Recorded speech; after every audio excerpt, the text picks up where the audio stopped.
Welcome to Anjum's kitchen, and today we are going to make Mughlai chicken curry.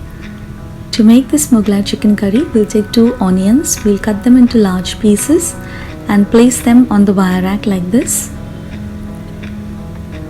It's like semicircle pieces kind of. And then we're going to roast this on slow flame till it changes color and gets a little bit translucent, a little bit burnt and a little bit smoky flavor. Just about this much.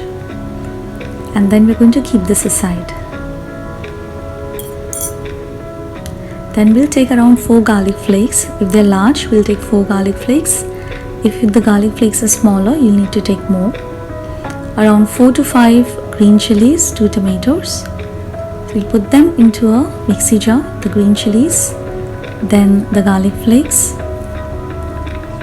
Then we'll put in the onions, the roasted onions. Mind you, this is just being dry roasted. There's no oil added to it. This is just for nice smoky aroma and taste. Next we're putting in the tomato. I'm going to just cut the tomato roughly into 4 pieces because it's going to get ground well into the mixie. So it's not required to chop them fine. Just like this. So chop it into 4 big blocks and just put them in the mixie.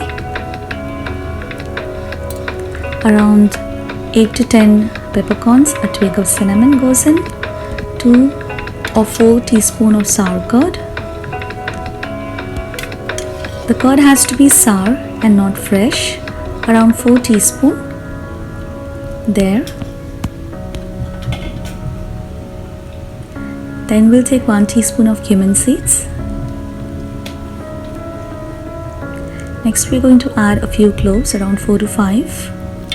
A few cashew nuts, around 8 to 10. A handful of watermelon seeds. 2 to 3 cardamoms. We're just going to add the inside portion of the cardamom and discard the outer covering.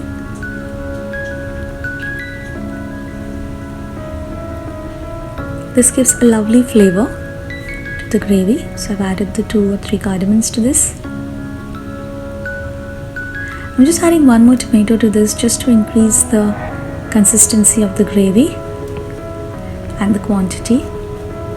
To make it thicker, basically, I'm adding 1 more tomato to this. There. Grind this to a smooth paste and keep it aside. Next, we have our chicken marinated for 2 hours. To marinate the chicken, first we'll take 2 teaspoons of salt. To this, we'll add around 2 teaspoons of chili powder, 2 teaspoons of coriander powder, half teaspoon of turmeric powder, 2 teaspoons of Garam masala powder, 2 teaspoons of ginger garlic paste, half juice of lemon,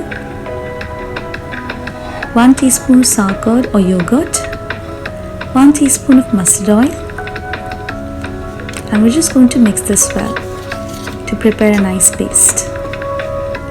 Once you prepare the paste, we're going to add this 1 kg chicken to the marinade.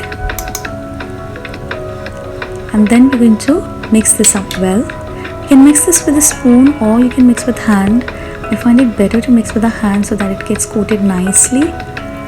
Like this, I'm going to smear all the paste and marinate this now for 2 hours. 2 to 3 tablespoons of oil I'll add to a dish. Then to this I'll add the ground masala, the paste, the mixie, what I've ground in the mixie, adding it to it. It has a little bit of whitish color because of the curd and the cashew nuts and the watermelon seeds. So we're going to sort this masalas till the aroma is released. To this we're going to add the marinated chicken. I'm going to add the marinated chicken slowly because we don't want it splashing onto us. Now this chicken has been marinated for around 2 hours. That's when the flavor comes in. Added this and tossing it well like this. Just coat all the gravy onto this and fry the chicken a little bit. Next, I'm going to rinse out the mixie jar as well as the dish in which I had prepared the marinade so that I don't lose out any of the flavors. Then I'm taking 4 medium-sized potatoes. I've just diced them roughly into large cubes and I'm putting them into this gravy, the curry. I love a little bit of potato in this gravy because it tastes really nice. And I'm going to stir this well. Mix all the potatoes, the chicken together.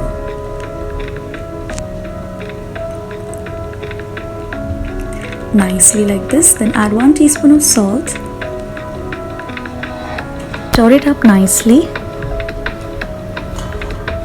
Cover this with a deep lid and add about 1 glass of water to it.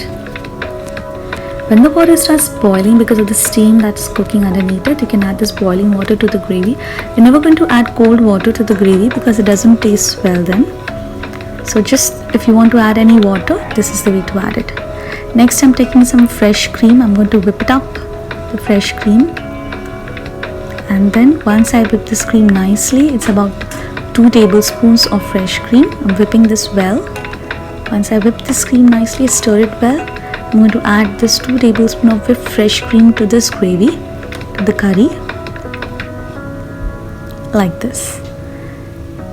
Again, I'm going to give it a nice quick stir and let it cook for around 10 to 15 minutes. Once the potatoes and the chicken is cooked for 10 to 15 minutes, then you're seeing this, see, nice, it looks amazing. It's already half done, so we'll leave it for a further 10 minutes now. So we'll cover and cook for 10 minutes, and then last we're going to add crushed dry kasuri methi, about 1 teaspoon to this. This adds a nice flavor to the gravy, to the curry. It tastes nice and amazing. Lastly, we're going to garnish with freshly chopped green coriander. This gives it an amazing flavor. We're going to serve this curry hot with rice, chapatis, kulcha, parathas, butter naan, you name it. This is an absolute favorite with adults as well as kids. Do try this recipe at home. If you like this recipe, do write, share and comment in the comment box. For more such recipes, stay tuned to my channel. Do like, share and subscribe. Bye for now.